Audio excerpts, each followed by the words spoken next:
Welcome back to my channel. I'm Sophie and you'll find me as Crohns with Me on social media. Happy World IBD Day. I'm so excited because today is a hugely important day and it's our chance to shine a spotlight on IBD. For those of you who are unfamiliar, IBD is inflammatory bowel disease and it comes in the form of Crohn's and ulcerative colitis. Now, I won't go into the detail of what Crohn's and colitis is, but there are plenty of resources online where you can go and research and find out more. The purpose of today's video is to bring you real and relevant information in the form of experiences. 2020 marks 15 years since my diagnosis. 15 years. I was diagnosed with Crohn's disease at 11. As we know, every IBD patient is completely unique. We all react in different ways, we all flare in different ways, and we all experience symptoms in completely different ways. If you want to find out more about my diagnosis journey, I will leave a link in the description box below to a video that I did a few months ago. But today, I'm going to be sharing a bit more about my experiences with living with Crohn's disease, but I'm also going to bring in some fellow IBD patients and friends of mine to also share their experiences. Crohns with Me and You is a mini-series that I've created, and I want to put together real and relevant information. Now, we're going to leave the medical advice to the medical professionals. This is about bringing together a community of people to share their experiences. Living with Crohn's disease or living with ulcerative colitis is not just living with the disease itself. I wish it was, because I would be able to cope so much better. But there is so much more to these conditions that mean everyday life and everyday tasks can be made that little bit harder. We're going to get into the video, but like, subscribe, leave a comment, share your experiences with us, and yeah, let's get into the video.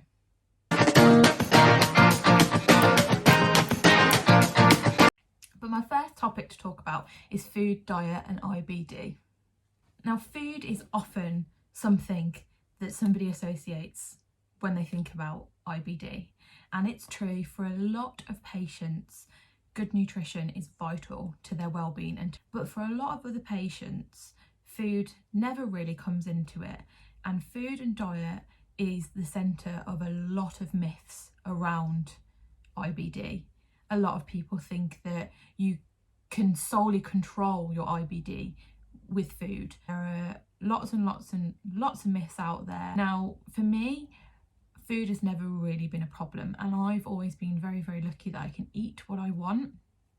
But nevertheless, we are all very different. I am joined today by Bryony and Ziad, who are here to share their experiences, share their thoughts, and tell us a little bit more about how they've managed their IBD and if they've switched up their diets. So Bryony, it's over to you. Hi Sophie, hi everybody, my name's Bryony. I run a blog called A Belly Full Of, and one of the things I talk a lot about on my blog is diet and IBD. So I was diagnosed with Crohn's when I was 4 years old, and I've had quite a turbulent time of it. I'm sure many people with IBD can relate to that. I've had many different medications, I've had a lot of surgery, and one of the things that I found later on in my IBD journey was adjusting my diet was something that really helped me. So I've done the elemental liquid diet a few times, and that's always been quite effective into getting me in remission, which is basically when you have complete gut rest, you just drink these elemental liquid shakes. And in 2016, I did that elemental liquid diet, and afterwards you always reintroduce food groups to sort of ease your gut back into consuming normal food. And during that process, alongside a dietitian, I found that gluten and dairy really aggravated my symptoms, gave me a lot more pain, a lot more bloating, and I cut both of those food groups out then. And whilst my IBD is still pretty tricky and I'm still on medication, I have found that cutting those food groups out has really helped my bloating, it's really helped my pain, and something that I would say made a significant difference to my day-to-day life. Obviously everyone is different, but if you are thinking about your diet and how it might be affecting your symptoms, I would really recommend seeing a dietitian or a registered nutritionist and finding something that works for you. Hi Sophie, thanks for having me on this, really appreciate it. Just for those who don't know me, my name is Ziad and some of you may know me as the Grumbling Gut on Instagram and YouTube. So the way I adapted my diet for my Crohn's disease took a while to get used to. So I had your typical diet pre-Crohn's, so a mixture of fast food, junk food and home cooked meals. But I actually developed a negative relationship with food as I associated it with pain. So I would actually avoid meals because every time I ate I would be in pain. Eventually I went onto the liquid diet, which helped repair my relationship with food. So what I did after coming off the liquid diet was actually cut out all of the fast food and started cooking my meals from scratch. So I knew what I was putting into my body and what I was putting into my food. The best nutritional advice I can give someone who has IBD and that wants to change their diet is go and see a dietitian. They are the best people to help you guide you through it, because there are so many different diets that are available for Crohn's disease and to help manage symptoms through diets that we're all different. And in order to do it safely, it's best to go see a dietitian that will help you through that process. Thank you both, it was so good to speak to you today. So I mentioned earlier that stress is a big factor when it comes to my flare-up. All of my flares have always so far been associated with some form of stress in one form or another, and this is the same story for many IBD patients. I think that when you're run down, it really affects your mental health and your physical health. I'm now joined by Lily, who is going to talk to us a little bit about how she manages stress and her IBD. My name's Lily, I suffer with Crohn's disease and the main factor of me flaring is related to stress. I suffer really badly with stress, anxiety and sometimes depression as I've gone through my Crohn's journey. I would just like to say, if you ever come across yourself feeling stressed regarding your Crohn's, please speak out to people. I found it amazing. As soon as I went to my GP, they helped me, they put me on medication. Using social media platforms so much as Instagram also helped me. I've been able to speak to so many people and it's really calmed me down and really helped me get through my Crohn's journey at such a young age. So if you're ever in need, please come onto social media, ask questions or go to your GP. I want to dig a little deeper into the topic of mental health in IBD patients. It's a topic that gets brought up it affects all different areas of life and doesn't just affect IBD patients as well, it affects everybody. Often with IBD, the stigmas can be too much to handle. A lot of the time you might look well and bright and good on the outside, but on the inside your body can be telling a completely different story. So Amy is joining me today to talk about her experience with mental health, and she also has some advice for us. Amy, thank you for joining me.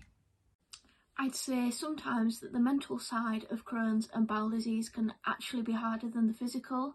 Now, I'm not underestimating the physical symptoms at all, but a lot of the time there will be a remedy in place that you can use, for example, having a hot bath or hot water bottle or painkillers. On a mental basis, that requires a lot more long-term planning, and it's not necessarily a quick fix either. That's something that someone can struggle with all their life.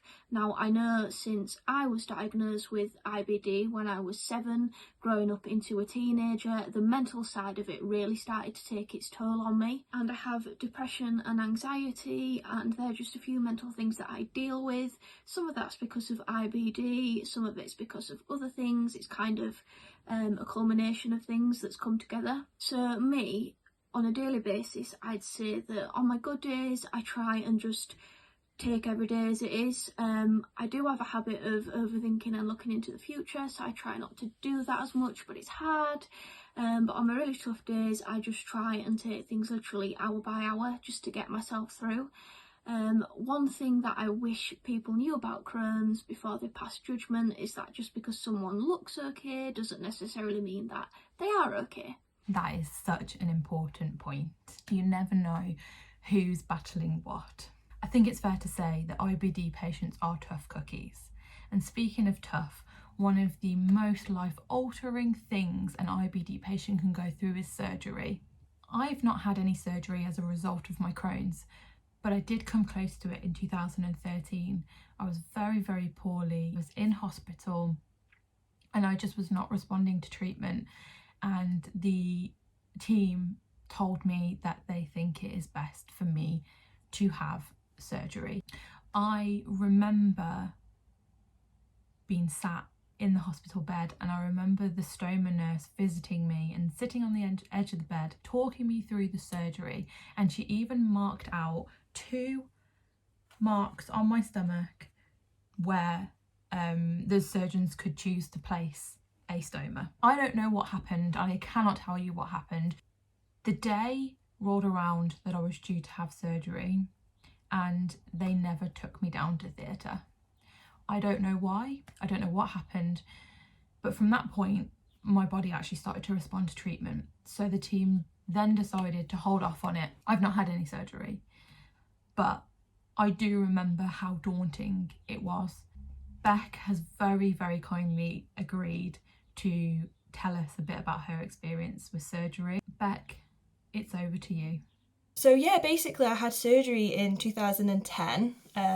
I tried everything that they threw at me and nothing worked, nothing controlled my flare. I only had a few days basically to kind of compute what was going to be happening. Like, I was quite oblivious and naive to the whole situation anyway. I hadn't met anybody that had got ulcerative colitis. I hadn't got social media. It was only close friends and family that knew I was poorly. Like, I couldn't really prepare myself for it apart from knowing that after the surgery I was just going to be better again, because that's what the doctors kept telling me. I think knowing that there was some sort of light at the end of the tunnel kind of got me through the next few days in hospital ready for the surgery. Then even afterwards, like, I woke up and I remember seeing the bag and I can't remember any feeling of dread. I just think because I just didn't know anything about it and I just knew it was going to make me better, that I kind of dealt with it really well, I think. And then recovery after that was pretty quick. I was up on my feet. I was home after about 2 days after surgery, and then fell pregnant about 3.5-4 years later. And that's when I developed my pyoderma. And then that's what led to me having my total proctectomy, which is the removal of the rectum. Now, that surgery versus my first surgery was the hardest. I think mentally preparing for it was the hardest as well, because I'd spoken to people that had it. I'd heard that it's painful, it's a big surgery. Leading up to that surgery, I was nervous, like, I'm not gonna lie. Like, I remember sitting in that room and I was scared. I think knowing more about the condition probably made me more nervous about the surgery. But again, went in, came out, and it was a tough recovery, really tough. I can remember thinking, like, why have I done this? Basically, I remember not being able to sit down. I couldn't sit down on the toilet, so I had to stand up and pee, stand up and empty my bag. So yeah, like, recovery's hard, but being poorly's harder. Any advice I'd give to anybody is go for it. It's so hard being so poorly that recovery is easier, if that makes sense. Well, I wouldn't be here if I didn't have my surgery. Like, that's simple. Like, if I didn't have the bag, I wouldn't be here. This is me. So I embrace my bag, I embrace my body, my scars. I mean, I've carried a child. Like, there's just no reason to beat myself up about the way that I look, because it's different. Different is beautiful still. Different is good. Like, IBD can play havoc with your self-confidence. I've spent years being so self-conscious. It's been a battle for years. When I was diagnosed, I was put on a course of steroids, and in many of the side effects, the one that stuck with me for years and years after was the weight gain. And I remember my face being huge, the dreaded moon face, and I was just round. I was this little 11, 12-year-old who, I wasn't even fat, I was just round. My whole body just looked bloated. I honestly looked like Violet from Charlie and the Chocolate Factory when she balloons up. It was just a really difficult time, and it's only really recently in the last couple of years that I have started to accept me for who I am. I have started to not see me as this round bubble of a person because of the steroids. It took nearly 15 years for me to get over that. One person that I have to thank for helping me along on this journey so far is Natalie.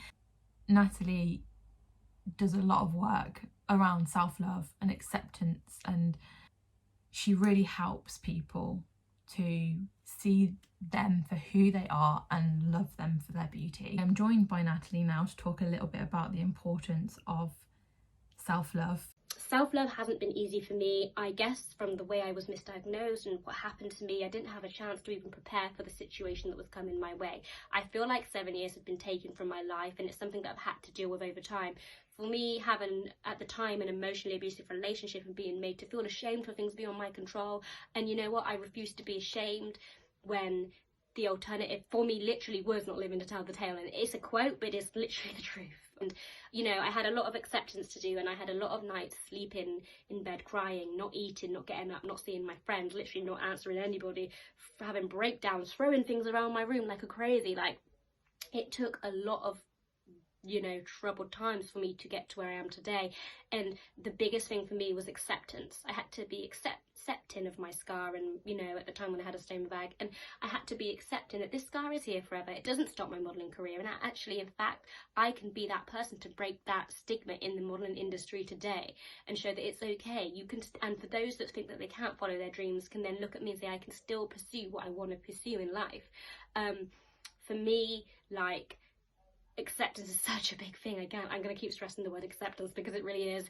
And if I had to give a quick tip for anybody, you know, going through anything like what I am or on your self journey, I'm not going to sit here and say self-love is easy, because it's really hard. You have to be vulnerable with yourself, you have to be open and honest with yourself, and you should always be the tortoise in the situation. And what I mean by that is the story of the tortoise and the hare. The hare rushed through life, and he rushed the race, and what happened? He lost. If you're the tortoise, you're taking your time to get to know yourself personally, inside and out, even the bits that are going to make you break down in tears on the bathroom floor some days, but it's needed for you to grow and become the amazing person that you're going to become.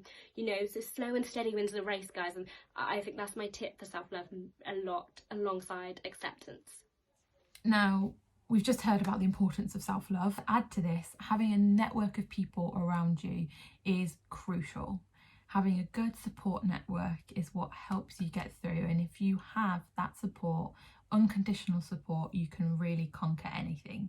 So support comes in all shapes and sizes, whether that's partners, whether that's family, friends, or even your children. So I have asked Sam to join me for this part, and Sam is going to talk to us a little bit about what it's like living with IBD and being a mummy to her gorgeous Arthur. Hi from me and Arthur. How do I cope with Crohn's and being a new mum?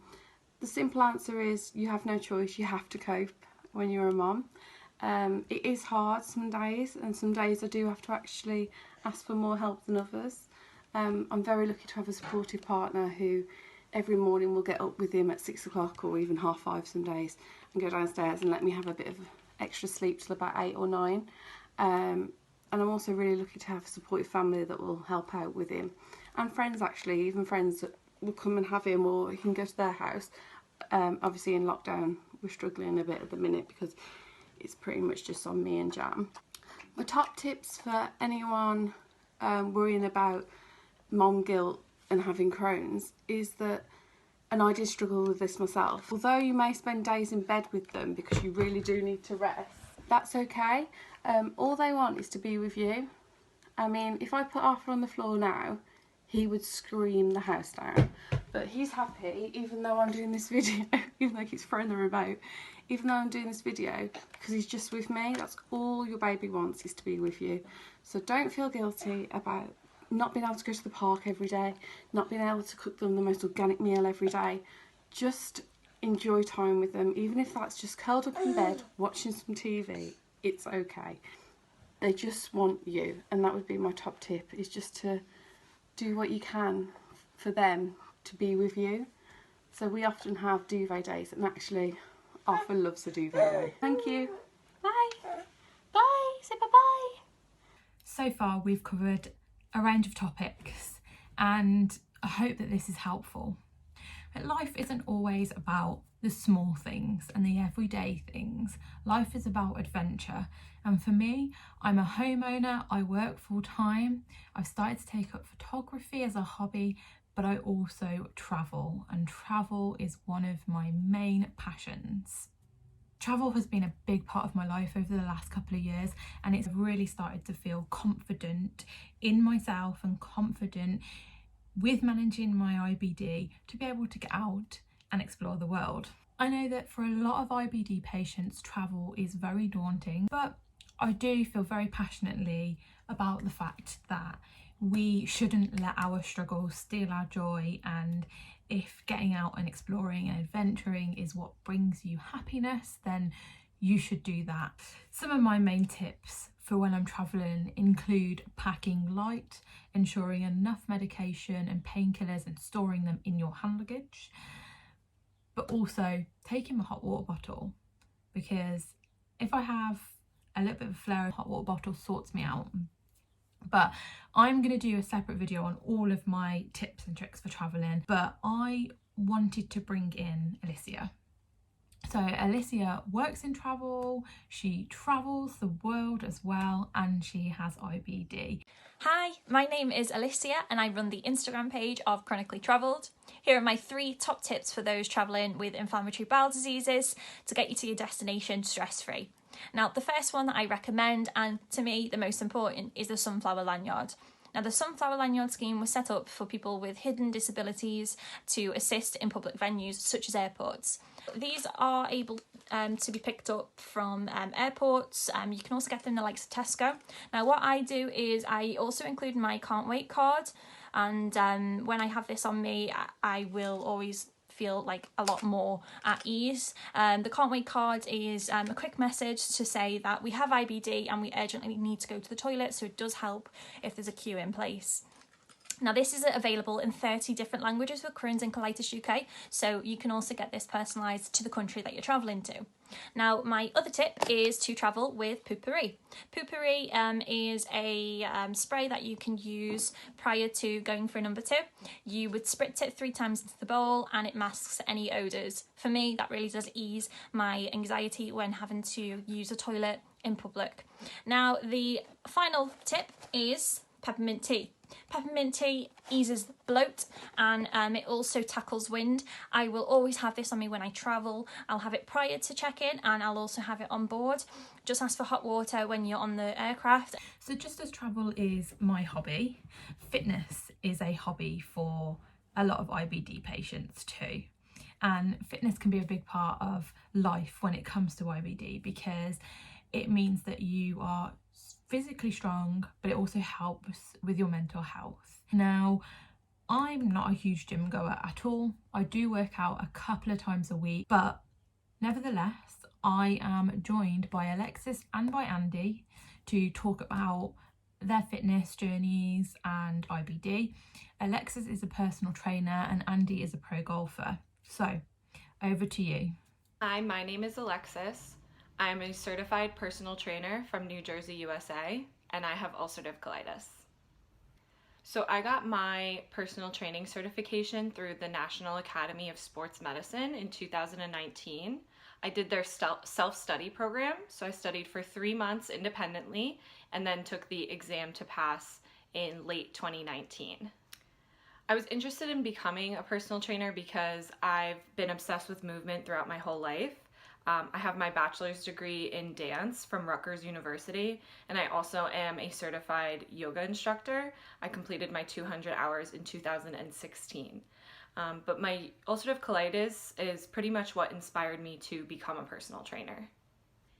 In early 2018, I was in a really severe flare. I had lost 40 pounds. I was anemic, malnourished, my hair was falling out, my skin was translucent, and I had to be in the hospital for 5 days before I was put on biologics to help control my condition.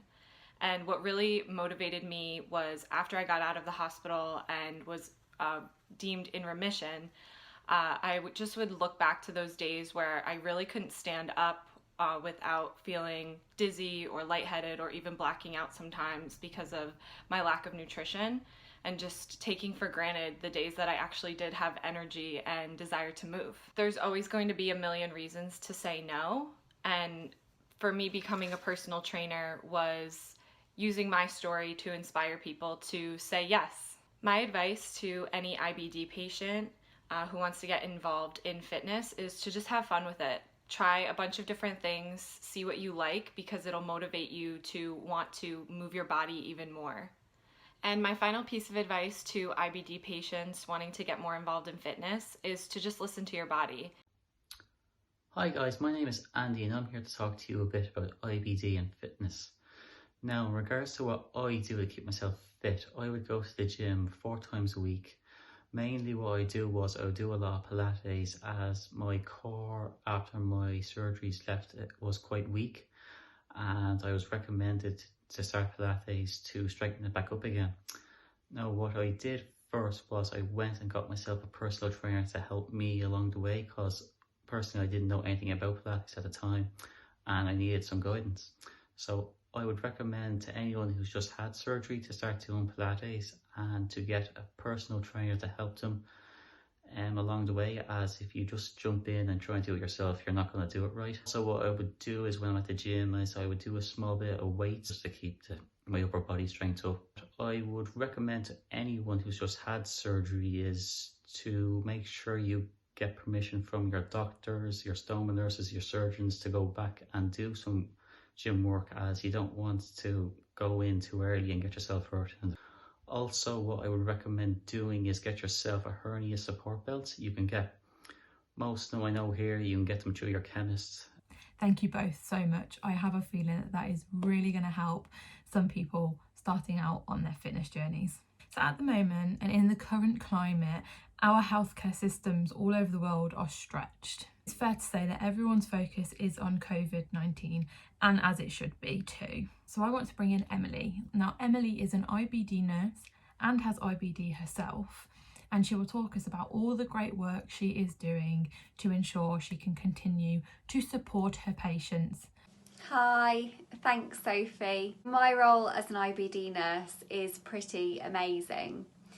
I would say the most important parts of our job is supporting you guys, but also helping by providing education. I do think education is really important in the IBD world, because if we can give you the tools to manage your own IBD, then that is fantastic. We are also that link between you and the doctors, so if you've just come out of a clinic appointment with your consultant and you feel completely, confused by the amount of information you've got, we are that person who's there to help shed some light, help you make an informed decision in your next potential management. I do think that it's important that we're your advocate, so we hear you, we understand you, and we know what is best for you. I think it's really important to look at everybody as a whole person and respect everybody's individuality within IBD. For me, I absolutely love asking, what do you do as a job, how many children you've got, and what you love doing outside of the hospital. It's also really important, I believe, that we look after you physically as well as mentally. So we're not just asking, how are your symptoms with your bowels today? How many times have you been to the toilet?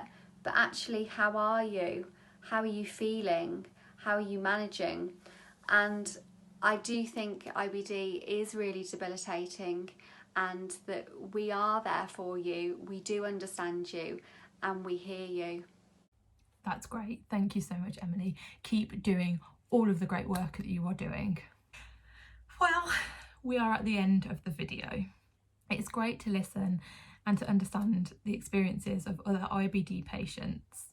And I'm so thankful to all of my guests for agreeing to share their experiences with us.